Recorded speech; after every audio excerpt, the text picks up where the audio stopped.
My name is Iris Blackwell, 30 years old. The phone wouldn't stop ringing.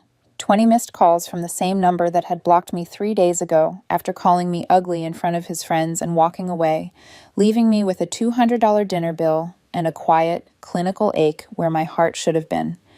Mason Taylor. His name pulsed across my screen while the morning sun crawled up my apartment wall like a slow interrogation light. In his last voicemail, left at 3 o'clock a.m., his voice trembled, almost boyish. Iris, please. Call me back. Something's wrong. The photos, how did you... Please. I let it go to voicemail again and stared at my cooling coffee until the surface stopped trembling. 3 days ago, I was a woman trying to salvage a relationship. Today, I was the one holding the cards. People think transformation is fireworks. It isn't. It's a dimmer switch. It slides. 3 days earlier, Romano's glowed like a polished coin. The white tablecloths were immaculate, the candles tiny flames inside glass. We'd sat where we had on our first date 2 years ago. I wore the emerald dress he'd bought me for Christmas, the one he said made my eyes look like expensive stones. I had decided to trust that version of his voice, the warm one that met me at the door with a grin. So the coldness in his hands when I reached for him felt like an error in the script. You look beautiful tonight, he said, but his gaze was skimming the room, not me. I told myself he was stressed. His firm had him working late. He'd said so. I work in trauma. I know what stress can do to a person. I folded the napkin across my lap and tried to ignore how far away he sat inside his own body. Is everything okay? I asked. I wanted him to say anything ordinary. Long week, rough meeting. Instead, he signaled the waiter for another whiskey, his third, and smiled past me at something over my shoulder. I turned as 3 men approached, like the punchline to a joke I wasn't in on.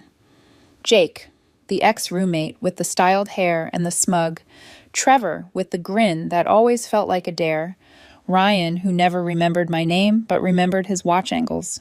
Boys, Mason said, electrified, standing so fast his chair trembled. Join us. I should have said no. I should have placed my hand flat on the table and said, this is our night. But Mason was already dragging chairs in with the entitlement of a man who expects furniture and women to make room.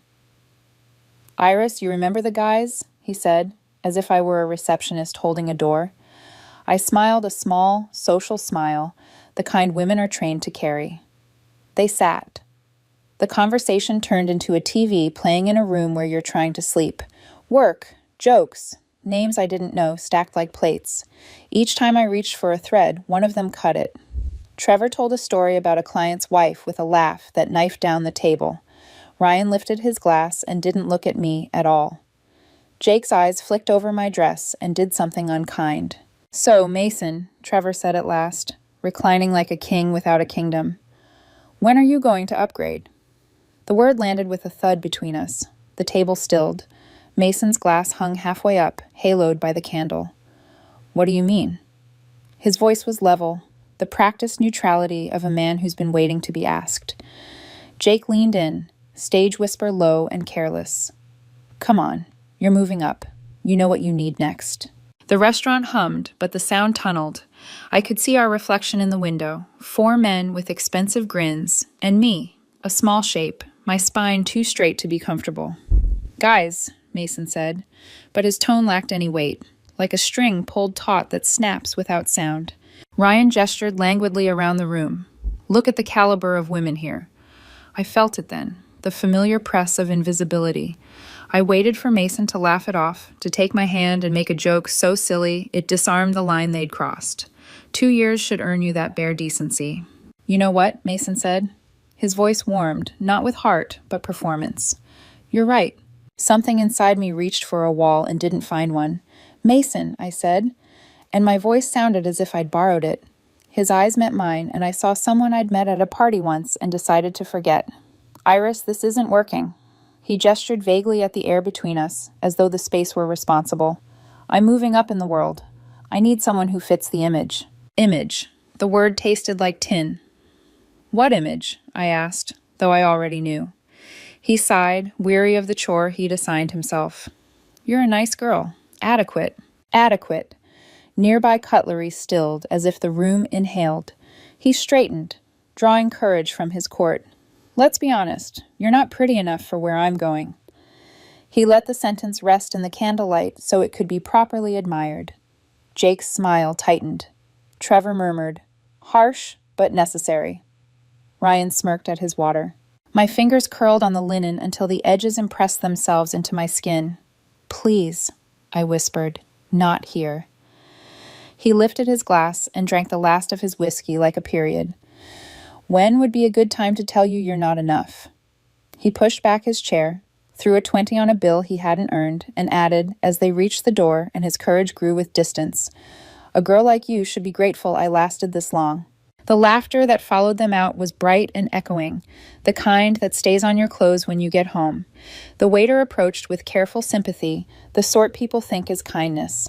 "Miss, shall I bring—" "Just the check," I said, and when it came, the numbers stared back, indifferent and precise. I paid. Sometimes payment is ritual. It brands an ending. The valet brought my old Honda, which Mason liked to call character building. Streetlights flared up and slid over the windshield like questions as I drove home. In the bathroom, I stood before the mirror and let the word touch my mouth. "Ugly," I said softly, like testing a flame with a fingertip. The woman in the glass had copper-dark hair braided with stubbornness, green eyes that held people steady when their worlds turned red, and a calm born of nights where lives balanced between alarms. I watched my own face suffer the word and then refuse it. In that refusal, something steadied. I opened the closet and found the garment bag pressed behind scrubs and sweaters. Inside, silk and leather slept like a story I'd stopped telling, and beneath them, a clutch the color of storms. I didn't touch any of it. Instead, I crossed to the small desk where my laptop waited, its metal cool against my wrists. When the screen bloomed, it lit the room like a secret. I logged into an account I hadn't opened in years and saw numbers that made the $200 at Romano's look like a puddle beside the sea. I closed it without letting the smile reach my eyes. Not yet. My phone vibrated on the table. Another voicemail from Mason, the sound clogged with a panic he would pretend was love if I answered. I didn't. I listened to the apartment breathe, the hum of the refrigerator, the neighbor's TV through the wall, the thin city wind, and I understood something I had refused to name. Humiliation is a kind of clarity. It scrapes you clean of delusion.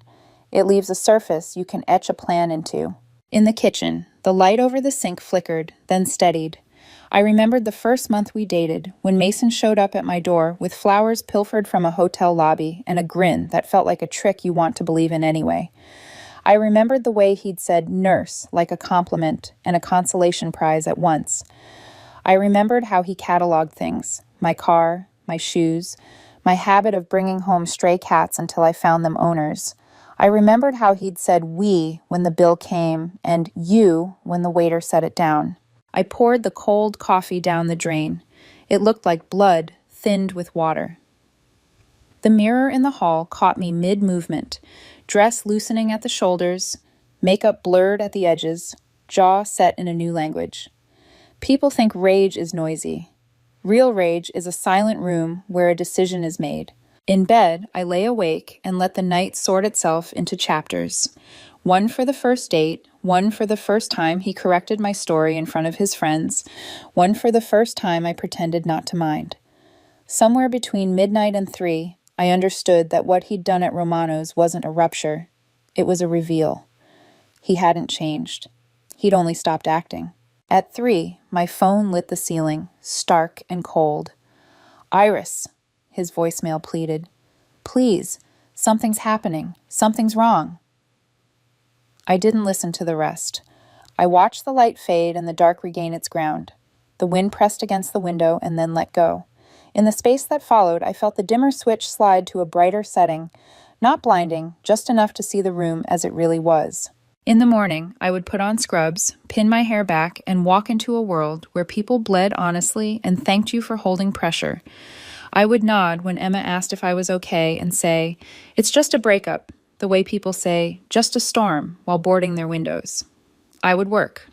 I would be adequate in the way that saves lives, precisely, quietly. But tonight, I made tea and watched steam climb and vanish, and in that ghost, I wrote a promise. The next time Mason spoke my name, he would know exactly how it felt to say it into a void and wait for something merciful to answer back. I turned off the kitchen light. The apartment went dark like a stage between scenes. Beyond the glass, the city exhaled. Inside, I didn't. Not yet. I slept with my phone face down. It buzzed over and over, a small animal pawing at a door. It didn't realize I had locked for good. The morning after Romano's should have tasted like ashes, but instead it carried a sharp clarity. The sunlight slipping through my blinds painted everything in merciless detail. The chipped rim of my coffee mug, the crooked frame above my couch, the faint ring Mason's whiskey glass had left on my dining table when he'd visited last week. Every trace of him felt like graffiti on my life. But I wasn't going to scrub it away. I was going to frame it, study it, use it. People think heartbreak is a storm. No. Heartbreak is a scalpel, cold, precise, opening you up to what you'd rather not see. And as I sat in my kitchen, with my hair unbrushed and my pulse steady, I finally looked at myself without illusion. I wasn't the girl who cried into pillows anymore. I wasn't the woman begging a man to recognize her worth. I was Iris Blackwell. And I remembered what that name meant. The world only knew Hazel, the nurse, the modest apartment dweller, the woman who drove an old Civic and clocked double shifts in trauma. But Hazel was a mask I had stitched together the night my father died, when wealth became a curse heavier than mourning. Richard Blackwell hadn't just been my father. He was the architect of a tech empire that transformed from a garage experiment to a multinational fortress. By the time I was 25, I could navigate corporate boards blindfolded. By 26, I'd inherited his crown, stocks, patents, and a fortune so vast it frightened me. I'd vanished into Hazel because wealth turned people into liars, friends turned into supplicants, lovers became merchants with their hands out. I wanted someone who would love me stripped of all that noise. So I traded boardrooms for break rooms, IPOs for IV lines, billion-dollar mergers for late-night trauma shifts where blood and heartbreak carried no price tags. And for a time, Mason seemed like the answer. His crooked smile, his ambition that shimmered but didn't blind, his arm around me when exhaustion hollowed me out, those things had felt like truth. But Romano stripped the costume off him too. He hadn't broken me. He'd unmasked me, and now it was time to unmask him. I walked to my bedroom closet, fingers trailing over the mundane uniforms of my second life. Scrubs, faded jeans, modest blouses. I pressed them aside until I reached the garment bag tucked into the shadows. The zipper's sound filled the room like a secret being spoken aloud. Inside, the world I'd hidden from myself. A black cocktail dress that glimmered like midnight oil, diamond studs my father had given me when I joined the board, a clutch from Milan that could pay off Mason's entire car lease. Beside them, an envelope with documents tied to accounts I hadn't touched in years. I carried it all to my desk. The laptop hummed awake, the blue glow soft against my face. My fingers hovered, hesitant, before entering the credentials that had once been muscle memory. A vault cracked open. 7 figures greeted me, steady as constellations, tech stocks soaring, real estate dividends humming, bonds yielding faithfully. It was more money than Mason and his hyena friends could imagine in their lifetimes, and it was mine. Still, I didn't smile. Wealth wasn't joy. It was a weapon, and tonight it would be sharpened. I pulled a second laptop from a false drawer in my dresser, its casing scratched, but its software worth more than any car Mason flaunted. Encrypted channels, secured servers, the kind of digital armor only a Blackwell heir would casually keep. I typed a single line into the secure messaging system. To Victoria Cross. Subject, inquiry. Need a deep background sweep. Mason Taylor. DOB. March 15th, 1992. Employment, Pinnacle Marketing Solutions. Include associates. Jake Charles, Trevor Banks, Ryan Mitchell. Full scope, finances, habits, relationships, weaknesses. Timeline, 48 hours. Victoria. Even typing her name steadied me. She'd been my father's shadow for 15 years, ex-CIA, a woman whose blue eyes could dissect a room in under 5 seconds. After his death, she became mine. My guardian when I chose to disappear, my silent watcher while I played at being ordinary. I hadn't called on her in 3 years, until tonight. The reply came quicker than I expected, a crisp ping against the quiet. Acknowledged. Any particular level of detail required? I stared at the words, the cursor blinking like a dare. My reflection in the laptop screen looked tired, but something behind the eyes had sharpened. I typed back. All of it, every crack, every secret. Leave no stone unturned. There was a pause, then, understood. I shut the laptop, the weight of it like a closed file. In the mirror across the room, I caught my own silhouette. The woman staring back wasn't the one Mason had called ugly. She wasn't the one who folded at his cold jokes or waited for him to choose her in a room of men. She was someone else entirely. I sat on the edge of my bed, listening to the city's muffled thrum through the window. My phone buzzed again, Mason's name flashing insistently, as if the universe itself hadn't shifted. I let it vibrate into silence. His voice belonged to a past tense version of me. When I finally lay down, the sheets cool against my skin, I thought about the irony. Mason believed he'd discarded me like something inadequate. He had no idea he'd provoked the return of someone he could never have afforded to meet. By the time I closed my eyes, my pulse had slowed into a promise. Mason thought he was playing with a fragile woman who cried over bills. What he didn't know was that fragility was just the wrapping. Inside was tempered steel, waiting. Tomorrow, the first domino would tilt. The next evening, my apartment smelled faintly of coffee and ink, when a knock came at exactly 9:00 p.m. I knew before I opened the door who it would be. Punctuality was her calling card. Victoria Cross stood there, platinum hair scraped into its severe knot, tailored blazer sharp enough to cut. She carried a leather briefcase, its weight pulling her shoulders slightly, though she never let her posture admit it. Her eyes swept the hall behind me before they settled on my face, narrowing just a fraction. "Iris," she said. A small smile flickered. "Or do you prefer Hazel these days?" "I think Hazel served her purpose." I stepped aside. "Come in." Inside, she set the briefcase on my table and clicked it open. Folders, photographs, printouts, evidence fanned across the wood like a surgeon laying out instruments. She worked quickly, methodically, her nails immaculate, her hands steady. "I have to admit," she said without looking up, "when you vanished into civilian life, I didn't expect to hear from you again. But I suppose some men make the mistake of thinking you're breakable." I almost smiled. He mistook silence for weakness, an easy mistake. Victoria finally looked at me, her gaze cool. "And now you want to correct it?" I didn't answer. She didn't need me to. She flipped open the first folder. Mason Taylor, 30, marketing manager at Pinnacle Solutions, leased BMW, overpriced apartment. On the surface, respectable. Beneath? She tapped the page.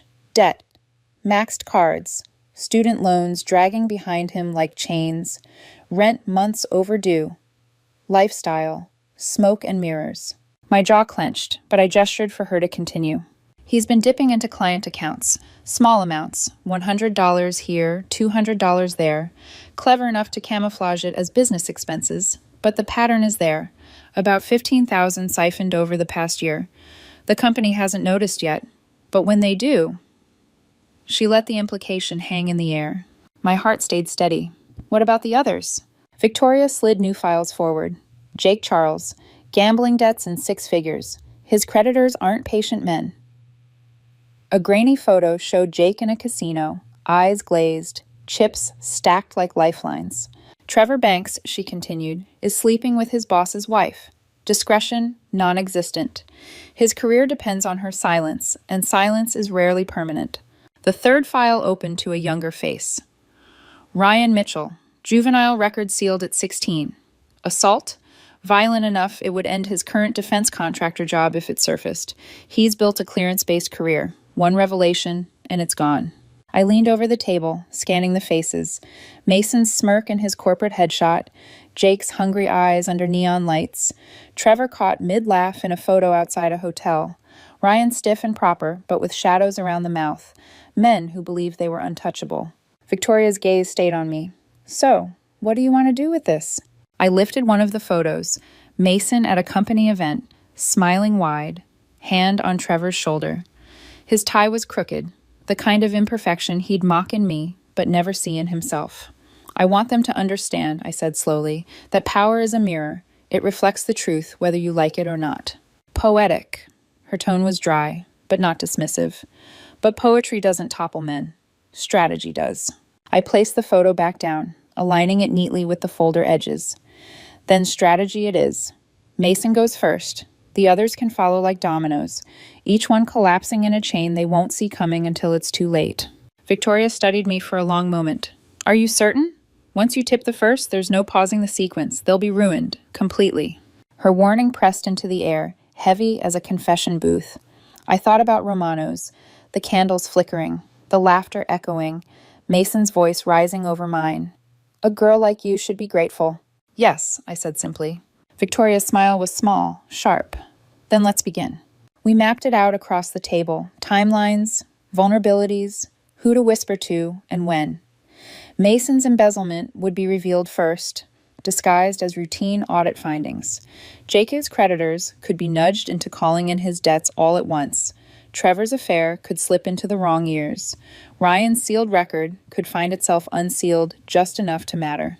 By the time the plan sprawled across the pages, the apartment felt smaller, crowded with futures collapsing in quiet sequence. 4 men, Victoria said, gathering her papers, brought down in 1 week. Surgical. I sat back, feeling my pulse drum steady in my wrist.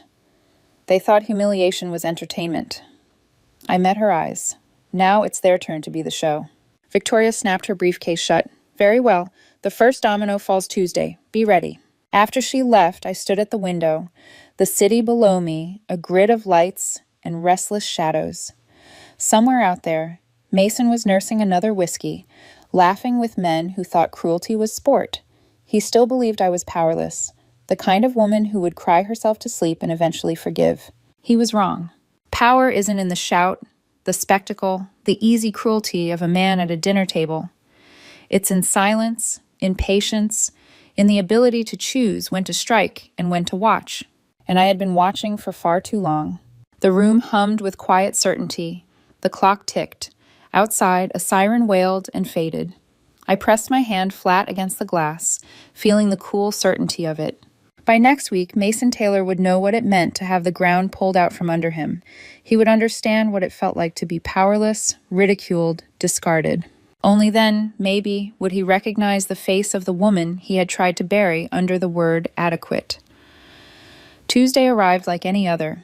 Gray sky, bruised with dawn, the smell of disinfectant lingering in the hospital corridors as I pulled on my gloves and began rounds. I moved from patient to patient with practiced calm. Mrs. Rodriguez recovering from her heart attack, a teenage overdose victim clinging to consciousness, an elderly man clutching my wrist as if touch could anchor him. In trauma, every second was life measured and weighed. My colleagues saw me as steady Hazel, the nurse who didn't flinch. None of them could guess that outside these sterile walls, another life was being resuscitated, my own. At 10:17 a.m., my phone buzzed in my pocket. I glanced at the screen under the fluorescent glare. Victoria Cross, secure channel. I excused myself to the supply closet, the scent of latex and antiseptic thick around me, and opened the message. Audit triggered, Pinnacle internal compliance notified, arrest imminent, target in motion. I exhaled slowly, the sound swallowed by shelves of gauze and saline. Mason's domino was falling. When I returned to the ward, Emma intercepted me with a tray of coffee cups balanced precariously in her hands. Her eyes, sharp, relentless, studied my face. "You've got that look," she said. "What look?" "The one you get when you're pretending everything's fine. Iris, you can't fool me. Is this about Mason?" Her voice was louder than I wanted. A nurse glanced up. I forced a small smile. "It's just a breakup. I'll live." Emma narrowed her gaze but let it slide, for now. Still, her words pressed against me. The more she looked, the more she'd see. And the more she saw, the closer she'd come to truths no one outside Victoria should ever touch. At 11:32 a.m., the news broke. A whisper raced through the cafeteria, then exploded across phones and monitors. Local marketing manager arrested for embezzlement. Mason's headshot filled the screen above the vending machines. The caption beneath, Taylor accused of siphoning funds from client accounts. Arrested during surprise audit. Emma gasped, nearly spilling her coffee. "Oh my God, that's him. That's Mason, isn't it?" She grabbed my arm. "You're Mason?"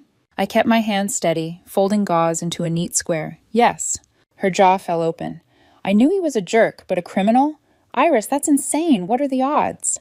"Pretty low," I murmured, "but not impossible." Inside, though, I felt the tremor of satisfaction ripple through me. It wasn't gloating, it was precision. The scalpel had cut exactly where it was meant to. By evening, the media had picked up every angle. Mason in handcuffs outside Pinnacle, his once perfect suit rumpled, his face pale as if the cameras themselves were knives.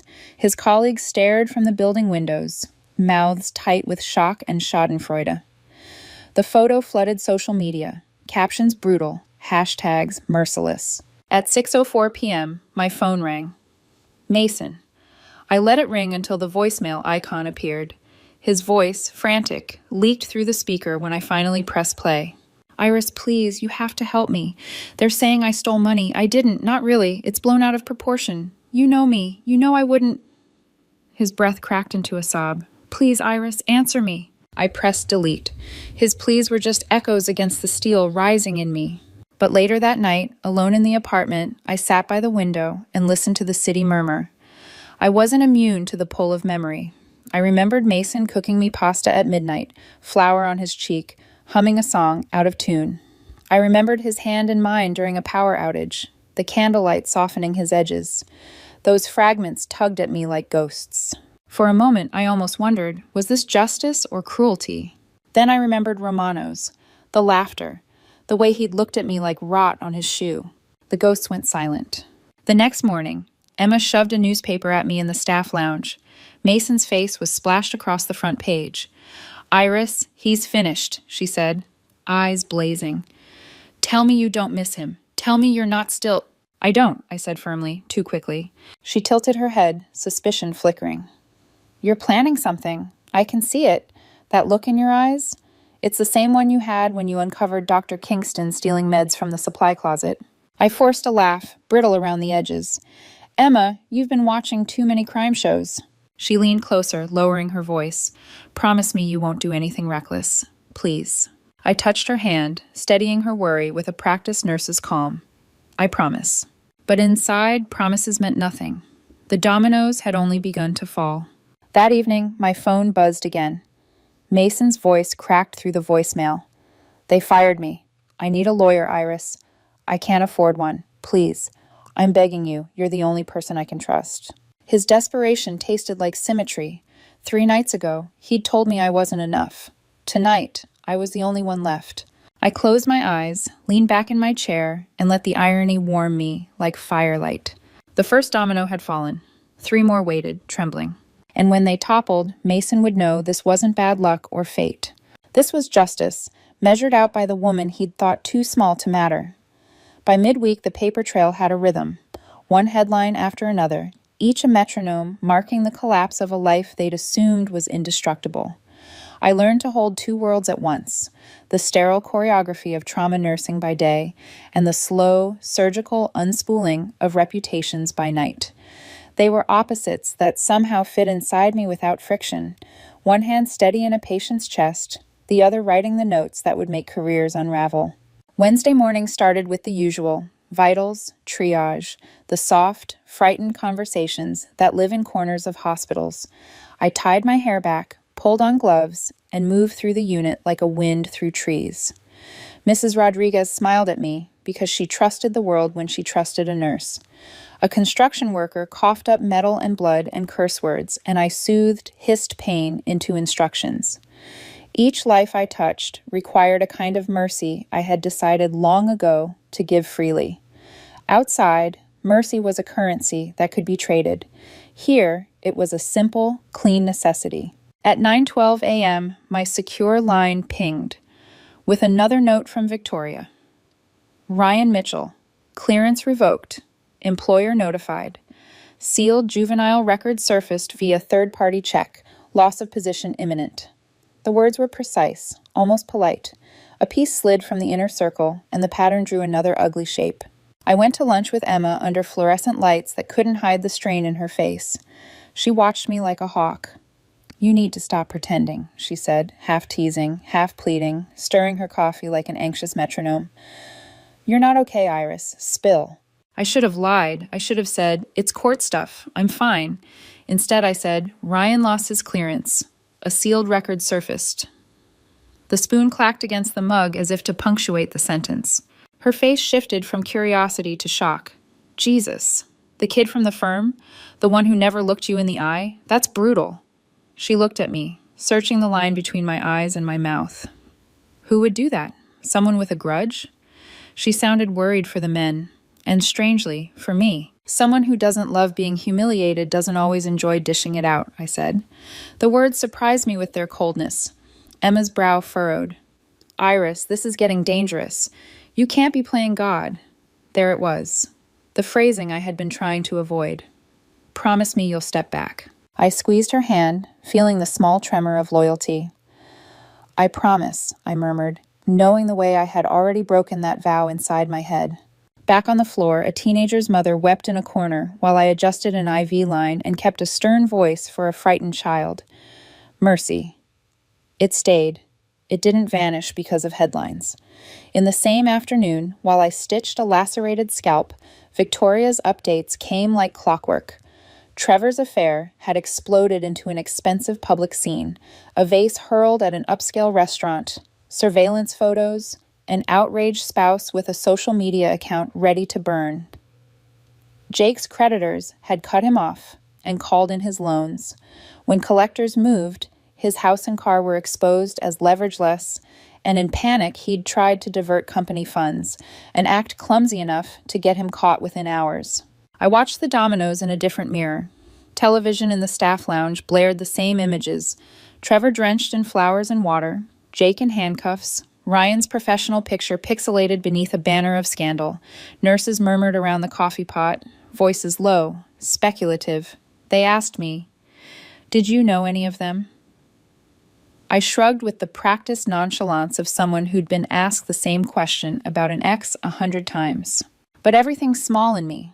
The girl who lost a father, the woman who chose scrubs over a boardroom, felt the tug of an old, private alarm. Each time a man's life splintered, something in me registered the cost. Families shaken, careers burned, futures rerouted. The pattern was necessary, the method, surgical. But the echo of it felt like walking a hallway where every door you closed was someone's life. I had told myself I wanted justice. Justice, I believed, was clean, but the work of dismantling someone's world is messier than a headline.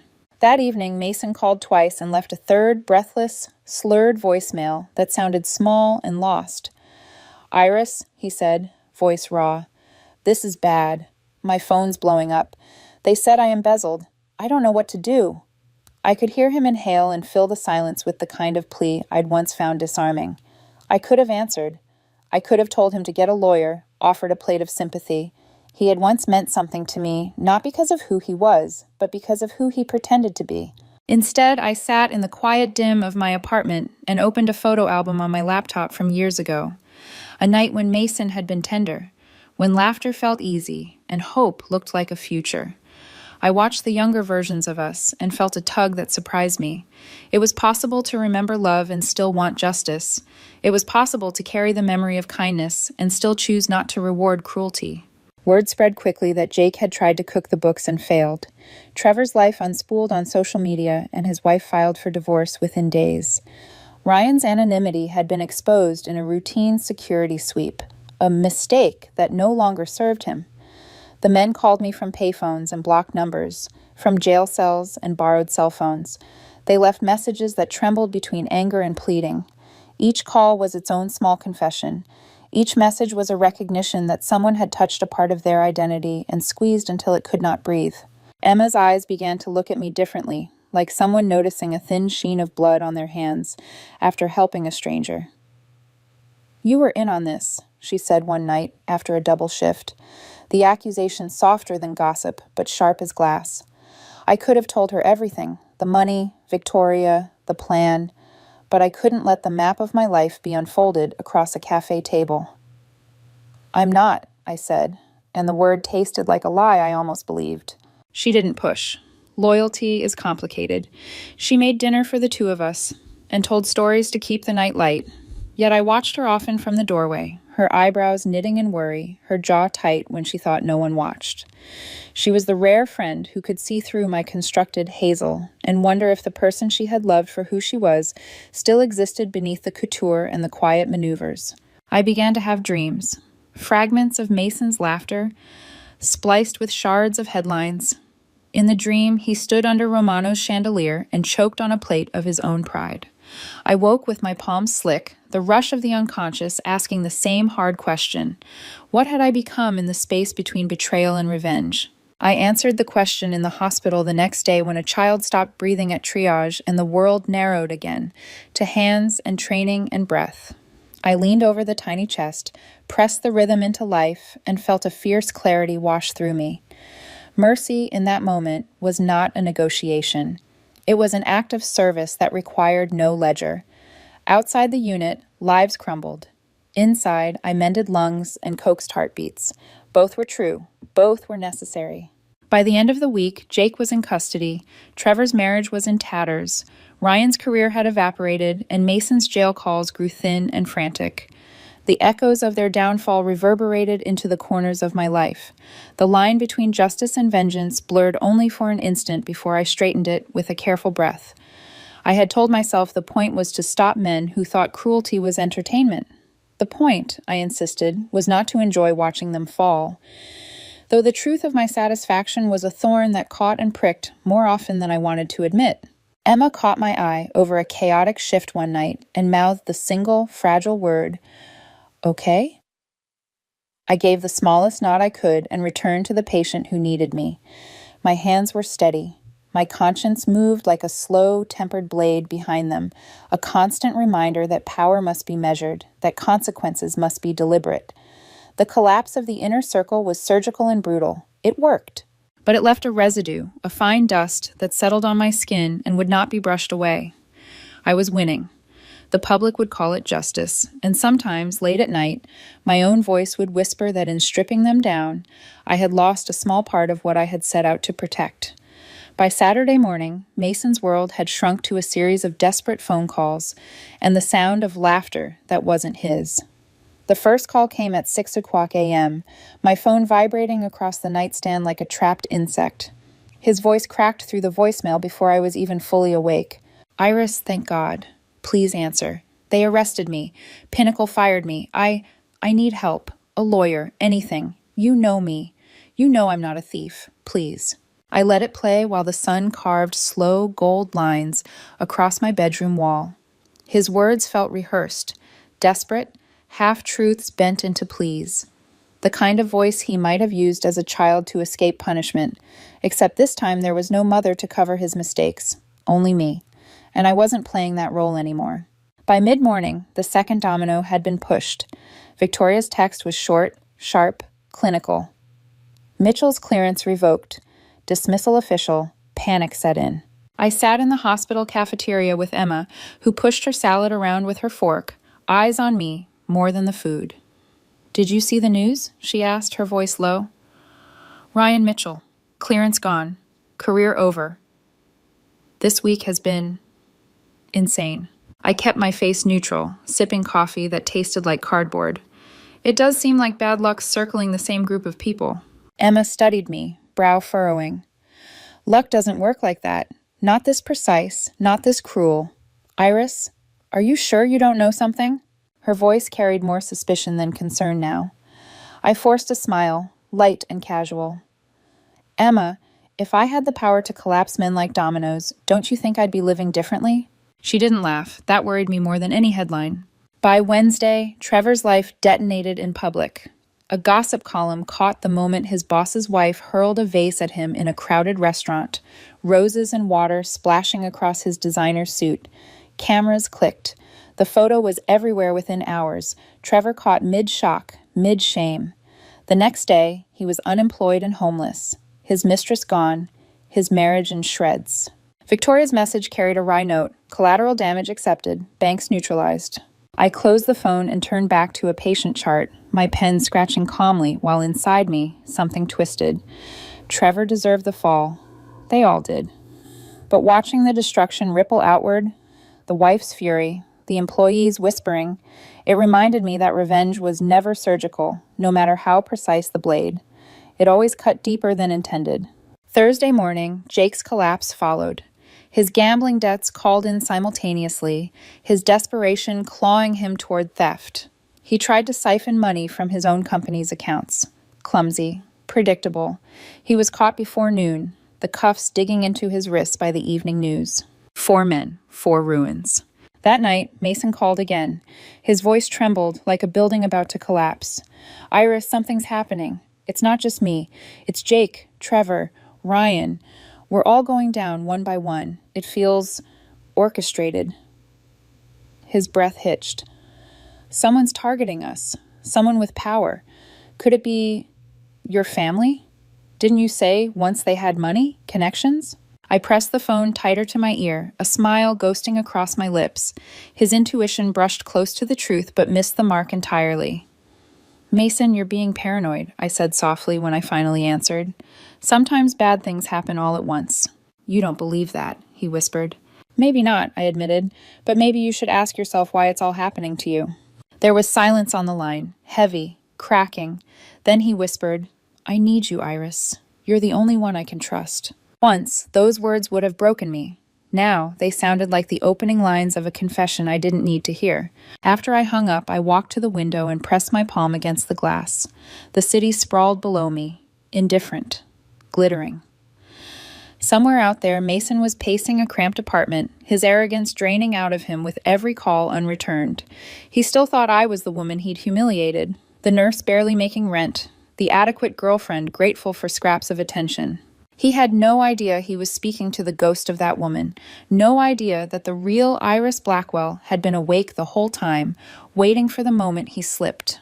And now the ground beneath him was gone. The dominoes had fallen exactly as planned. The question was no longer if he would break. It was how. The courthouse loomed like an old cathedral of consequences, stone steps worn smooth by the feet of people who'd come to beg, accuse, or be absolved. I walked up them the way I walked into the trauma unit, with purpose and a quiet acceptance of what needed doing. My navy dress felt like armor, simple, honest, unadorned. If I was to be a witness, I would be one who spoke plainly. The press clustered behind a line of yellow tape, cameras like patient, hungry birds. Mason's name had already become a headline, his face an image everyone knew the edges of. I felt nothing of the thrill the tabloids chase. I felt only a thin, precise focus. Inside, the courtroom smelled of coffee and old paper, and something institutional that made breath sound loud. Mason sat at the defendant's table with a public defender who looked like he'd been awake too many nights. He glanced up when I entered. For a beat, hope lit his face like a match.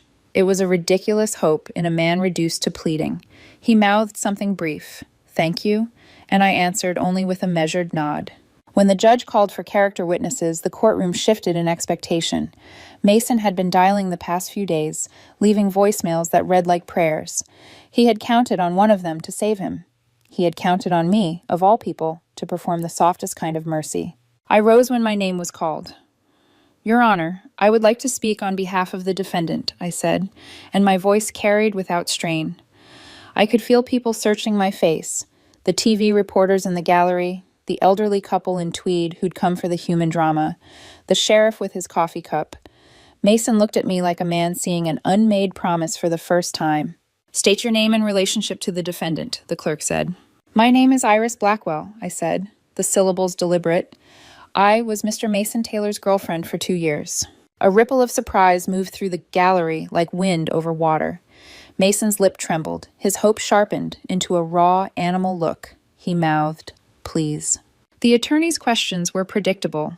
"Ms. Blackwell, despite your recent breakup, you've chosen to testify on behalf of Mr. Taylor. Is that correct?" "Yes," I said. "I came because I believe the court deserves the whole truth about his character." "You knew Mr. Taylor intimately, did you not?" the prosecutor pressed. "I knew Mr. Taylor as well as anyone can know another person," I replied. "I saw many sides of him." That was true. I had seen the charm, the careless tenderness, the little compromises he made with empathy. I had also seen the entitlement, the calculated cruelty that could be switched on for applause. The point of the testimony was not to paint him as a monster. People who did monstrous things were often painfully ordinary, but to set the record straight. The truth had a way of dismantling glamour. "How would you describe Mr. Taylor's honesty in personal matters?" the prosecutor asked, eyes level with mine. I could have softened it. I could have spoken to good times, to the man he'd been when he fixed my sink at midnight, when he'd laughed at my clumsy attempts at cooking. But the truth had teeth, and it needed to bite to be felt. "Mr. Taylor has a pattern of dishonesty," I said. "He lied to me repeatedly about his finances. He took advantage of my goodwill. He promised things he did not intend to keep. And 3 weeks ago, he humiliated me publicly at Romano's in front of strangers. He told me I was inadequate. He left me to pay a $200 bill and announced that, 'A girl like you should be grateful. I dated you.'" The words landed like stones. Gasps. A camera's shutter. Mason's face, which had been a study in pleading, shifted to a new expression, calculation slipping into panic. His public defender stood, ready to object, but the judge let me finish. "I'm not here to vilify him," I continued. "I'm here to tell the court what I witnessed, what his character has been like in both private and public. His professional misconduct, as alleged, aligns with patterns I saw personally, a tendency to believe rules didn't apply to him, an arrogance that let him treat people as expendable." A hush settled. Even the reporters leaned forward, a collective inhalation. The prosecution's eyes sharpened. The defense's posture hardened. Mason's mouth opened and closed without sound. The human capacity to hope is stubborn, even when the facts are a bucket of cold water. Then came the question I knew would come. "Ms. Blackwell, how much money did Mr. Taylor borrow from you during the course of your relationship?" I had prepared to answer, not with florid regret, but with a ledger. I'd logged dinners, loans, and expenses while I kept my private accounts in order for reasons that had nothing to do with revenge and everything to do with proving a point. I had the receipts if needed. "Approximately $3,000 over 2 years, I said. Mason went pale. The murmuring began, something thin and ugly in the back of the room like a caw of satisfaction. He stared at me, disbelief staging a protest no one bought. "When I told him, 3 weeks ago, that I felt humiliated," I said, looking straight at him, "he told me I was not pretty enough and that he was embarrassed to be seen with me. Then he left. He asked me later, after his arrest, to loan him $50,000 for a lawyer. When I couldn't, he begged for less, for $5,000, for kindness in the form of money." The courtroom heard the portrait of a man who measured relationships in currency and advantage. I'd been counting more than bills. I'd been tracing the small indignities, the casual erosion of dignity, and I had the temerity to give them voice. When my testimony concluded, I stepped down and walked back to my seat. Mason's eyes tracked me like a man watching a ladder pulled up behind his feet. He didn't stand when the judge called recess. He only stared, as if trying to read the map of his life and finding missing streets. Outside, in the maze of halls, he intercepted me, ungraceful, raw. "What the hell was that?" he demanded. His voice scraped. "You lied. You were supposed to help me." "I told the truth," I replied. "I witnessed your character." "You had to humiliate me like that?" His fingers closed on my sleeve hard enough to sting. "You don't know what I might lose." "You did that yourself," I said softly. The hallway tiled with echoes of our past became a narrow place where words mattered. "You humiliated me at Romano's. You chose your friend's applause over basic decency. What you've lost is of your own making." He leaned in, desperation making him small. "Do you know who I am? I can destroy you. My family will make your life hell." The arrogance slid back on like a familiar coat, though frayed now. I felt nothing but the chill of certainty. "You don't know who I am either," I said. "You only know the version of me you wanted to believe in." I fished my phone from my pocket, an idle movement that became an ugly reveal, and opened a secure window. "My name is Iris Blackwell. My maiden name is Blackwell, for Blackwell Tech. I am not who you thought you were playing with." The impact of the words was not the shout I'd expected. It was quieter, a file sliding into place. Mason's knees folded. A man who had once stood in a restaurant and declared my adequacies to a room now tasted the inverse. Shock that the woman he'd dismissed had currencies he could not imagine. He slumped against a wall, the color draining from his face. "You what?" His voice frayed, disbelief curdling. You humiliated someone you thought powerless, I said. That was your failing. You counted on gratitude. You counted on me being small. You were wrong. He looked at me like a man who had mistaken a shadow for an enemy and discovered a mountain behind it. Please, he whispered. Please, Iris, don't do this. I can fix it. I'll fix it. You can fix nothing, I said. You can plead. You can apologize. You can try. But this, I gestured to the empty hallway, to the courthouse doors that would soon reopen to judgment. This is consequence.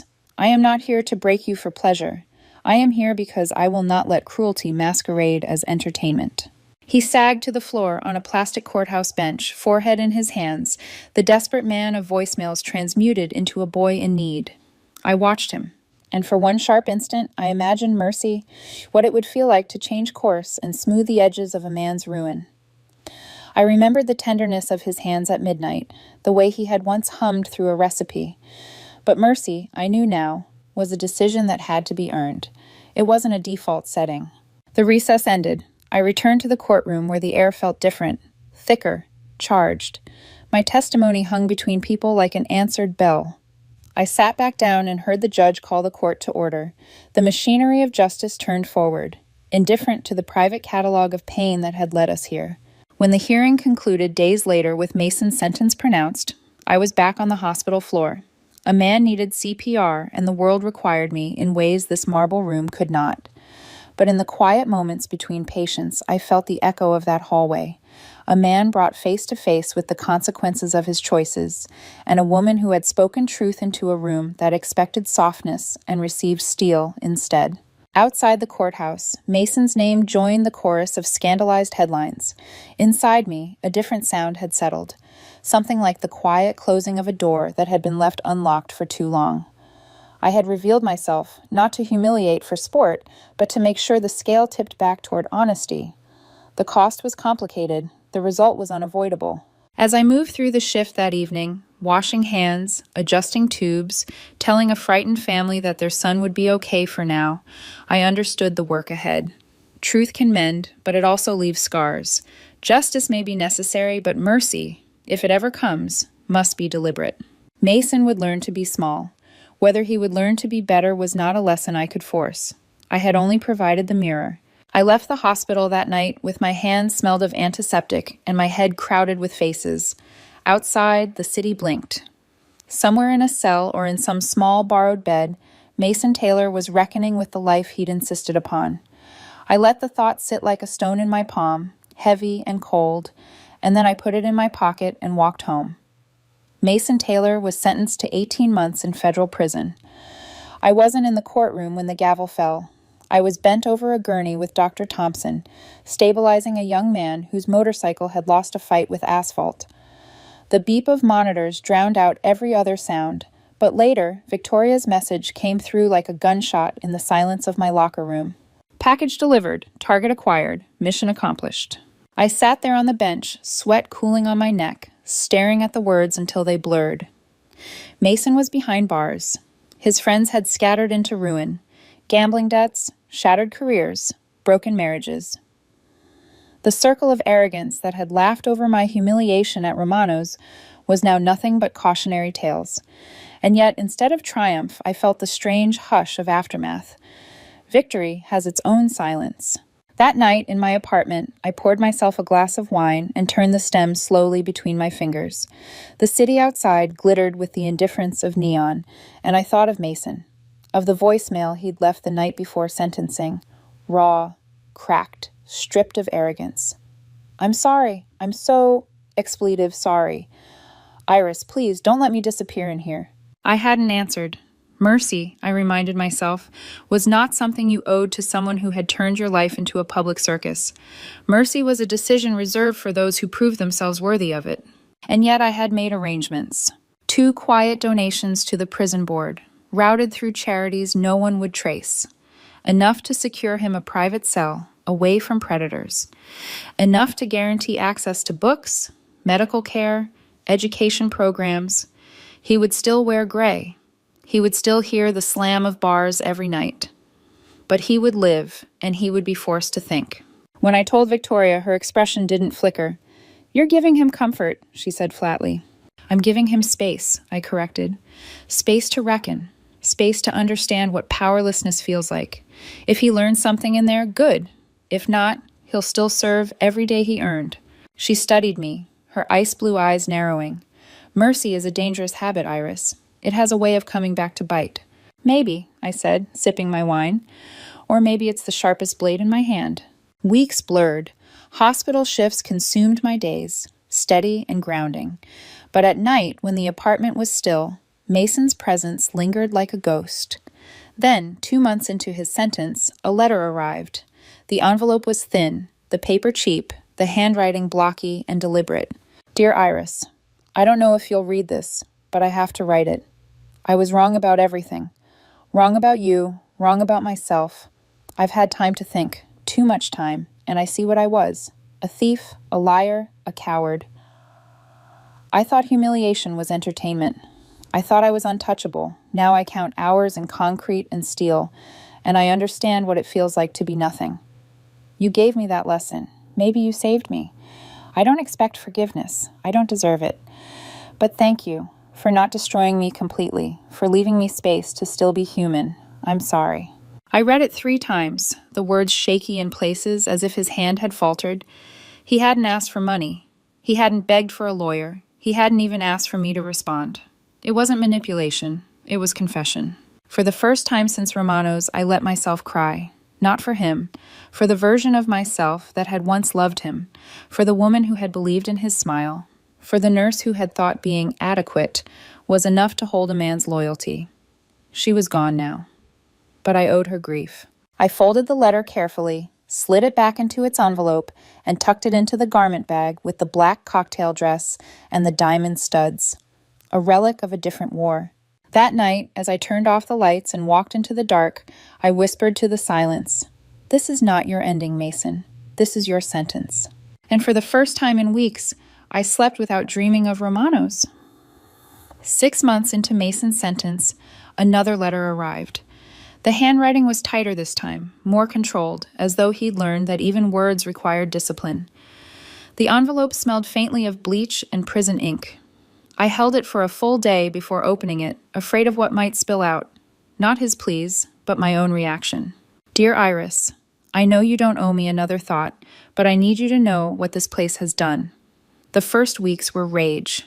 At you, at the world, at the mirror. Then came the silence. The endless hours where the walls whisper your worst mistakes back at you. I saw myself clearly for the first time. I was cruel because cruelty won me applause. I was dishonest because I thought the world owed me more than I'd earned. You held up a mirror in court, and for once I couldn't look away. I don't ask forgiveness. I only ask that you believe I see it now. I am trying to change, truly. I set the letter down, my fingers trembling more than I wanted to admit. He hadn't begged for money or freedom. He hadn't promised me grand gestures. He had admitted to something rarer, shame. Still, shame was cheap. It came easily when the world stripped you bare. The real test would be what remained once he walked free. That evening, I called Victoria. She answered on the second ring, her voice crisp. Yes? I want his sentence reduced, I said. Silence stretched across the line, then her sharp inhale. Reduced? Iris, you spent months dismantling him piece by piece. Why undo it now? Because he passed, I said quietly. Passed what? The test. Victoria's laugh was short, humorless. You're gambling with a man who nearly broke you in half. Maybe, but I know what it's like to be judged only by your worst moment. I won't let his be the only one that defines him. A pause. Then, reluctantly, I can make it happen. But once he's out, he's unpredictable. Don't expect gratitude. I don't, I said. I expect him to remember. And so, Mason was released after 6 months, a time-served note scribbled into records that wouldn't trace back to me. I told myself I did it to close the book, not reopen it. But fate doesn't care about tidy endings. 2 weeks later, Emma slid into our usual booth at the coffee shop, her eyes wide. You'll never guess who I saw this morning. I didn't need to guess. Mason? Her jaw dropped. How did you know? I shrugged, sipping my latte. Lucky intuition. He looked, she hesitated, different, older, sadder, not broken exactly, but smaller. He asked about you. My stomach tightened, but I kept my face calm. What did you say? That you're doing great. That you were promoted, and, she faltered, guilt shading her voice, that you're seeing someone new. I smiled faintly. Good. Keep that story. He doesn't need to know more. Emma leaned forward, her voice urgent. Iris, if he tries to contact you, promise me you'll stay away. People don't change. Not really. I wanted to agree. I wanted to give her the promise she needed. But deep down, I wasn't sure if people changed, or if they just revealed parts of themselves you hadn't wanted to see before. That night, when I returned home, an envelope was waiting at my door, my name written in the same careful block letters. I carried it inside with steady hands, but my pulse betrayed me. Dear Iris, I know you could have kept me locked away. I know my early release wasn't luck. I don't expect you to admit it, but I know it was you. Thank you. Not for me, but for what it means, that you believe even monsters can change. I'm not asking to see you. I'm not asking for another chance. I'm working at a nonprofit now, helping families drowning in debt. It's not much, but it's honest. Therapy twice a week. I'm rebuilding one splinter at a time. I will never be the man you deserved, but I hope I can be someone who no longer discuss the mirror. I folded the letter carefully, slid it into the same garment bag where the others rested, and closed the zipper. This wasn't reconciliation. It wasn't love. It was something stranger, rarer, a hint of redemption. The garment bag in my closet had become a vault. Inside it lay silk and diamonds, reminders of the life I had hidden, and alongside them, Mason's letters, creases sharp from folding, ink pressed too hard into cheap paper. I hadn't opened that bag in years, not since before Romano's, but now it pulsed with two truths I couldn't ignore. I was no longer pretending to be ordinary, and Mason Taylor, of all people, was trying to become something more than the sum of his sins. At the hospital, Emma watched me like a detective waiting for a confession. She cornered me one night after a brutal shift when I was too tired to summon lies. You've been different, she said, crossing her arms. Not the promotion, not the stress, something else. I'm fine, I answered automatically, tugging my hair loose from its tie. Her eyes narrowed. This is about Mason, isn't it? He's out, and he's sniffing around. Please tell me you haven't answered him. I forced a laugh, but it sounded brittle. Emma, you worry too much. Iris, men like him don't change. They adapt. They find new angles. Don't let him back in. I promised her I wouldn't. The words sat heavy in my mouth. Days blurred into weeks. Patience came and went, pain and healing twining together in messy loops. But Mason's shadow hovered. I caught his name in whispers. Someone at the nonprofit praising his intensity, a local blog noting his presence at a debt counseling seminar. Always small notes, never grand announcements. He wasn't clawing for attention this time. He was working. Then, one evening, returning home, I found another envelope on my doorstep. My name again, block letters steady, like he'd practiced restraint with every stroke. Dear Iris, I won't pretend this is easy. Every day I fight instincts that once ruled me. Deflection, arrogance, charm as a weapon. Therapy helps. The work helps more. Sitting with families who can't pay their bills, listening to their shame, their fear. It forces me to see myself in their desperation. I used to laugh at people like that. Now I see them. I see me. You once told me silence could be power. I never understood. Now I do. In silence, there's no applause. There's only the truth of who you are. I'm trying to sit in that silence until it remakes me. I don't expect you to believe me, but I thought you should know. I read it twice, then tucked it away with the others. My pulse was steady, but my thoughts churned. Could people like Mason change? Or were they simply clever enough to wear remorse the way they once wore arrogance? That night, I stood before the mirror in my bathroom, the harsh light exposing every line, every shadow of exhaustion. Do you believe him? I asked aloud. My reflection didn't answer. The next morning, I walked into Blackwell Industries for the first time in 3 years. The boardroom was a cathedral of glass and power, the city skyline spread like a canvas beyond. I wore a suit that whispered authority, and for the first time in a long time, I wasn't hiding. Ladies and gentlemen, I said, meeting the eyes of 12 executives who had run my father's empire in my absence. My name is Iris Blackwell. For 3 years, I let others lead while I chose to live small. That ends today. The room shifted, quiet but electric. Power was a language I had spoken since childhood, and I felt its syllables return like muscle memory. That evening, standing alone in my penthouse, I poured a glass of wine and stared at the city lights. My phone buzzed with a message from an unknown number. Saw the news. You were brilliant. The world is lucky to have you. I stared at the screen for a long time, then typed back. The world is lucky when people choose to be better. Keep choosing it, Mason. Then I deleted the thread, blocked the number, and set the phone down. Some chapters are not meant to be reopened. Some are meant to be remembered as warnings, folded like letters into a garment bag you rarely touch. And some, just a few, end not with revenge, not with reconciliation, but with redemption, fragile and unfinished. 6 months after I reclaimed my seat at Blackwell Industries, the boardroom no longer felt like a stage I was borrowing. It felt like mine. The walls hummed with glass and ambition, the kind of place my father would have called a proving ground. I thought of him often, wondering if he would have approved of the way I'd balanced board meetings with trauma shifts, strategy with service. He'd taught me power was a tool. I'd learned it was also a test. The company's new healthcare initiative was my answer to that test. A network of trauma centers, fully funded, staffed with the best. No family would ever have to choose between survival and dead again. It was more than philanthropy. It was reclamation. I'd built it in the city where I'd once lived as Hazel the nurse. Emma, loyal to the end, stood at the podium beside me as the newly appointed head nurse of the flagship center. She wept during her speech. I didn't.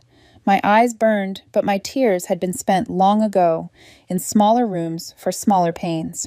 The reporters swarmed after the ribbon cutting. One of them, a young man with too much confidence in his tie, asked the question everyone wanted answered. Miss Blackwell, is this initiative personal? I looked past him, past the cameras, into memory. Romano's chandelier, Mason's voice saying adequate, the letters written from prison. His last message praising work that would outlive both of us. Yes, I said finally, all healing is personal. Trauma changes people. Sometimes it breaks them. Sometimes it reveals them. I chose to let it shape me into someone who builds, not someone who destroys. The room stilled, pens scratched, flashes burst, but I was already finished speaking. That night, alone in my penthouse, I uncorked a bottle of wine and let the city's glow wash over me. My phone buzzed once, an unknown number. I already knew. Saw the coverage. What you're doing is incredible. The world needs more of you. I stared at the words for a long moment, then typed back. The world needs more people willing to do better. Keep doing the work, Mason. It matters. Then I deleted the thread and blocked the number again. I stood by the window, glass in hand, watching the city pulse. For the first time in years, I felt light. Revenge had burned hot and fast, but redemption, mine, was slower, quieter, more enduring. Mason Taylor had shown me who he was that night at Romano's. Cruel, insecure, desperate for applause. But in destroying him, I had discovered who I was. Someone who could wield power, yes, but also someone who could choose what to do with it. And maybe that was the real inheritance my father had left me. Not the billions, not the empire, but the understanding that power without purpose was just noise. I sipped my wine, the city stretching endless before me, and whispered into the glass, "This is who I was meant to be." The chapter closed there, not with reconciliation, not with hatred, but with a rare thing neither of us expected. Redemption. Not just for him, for me too.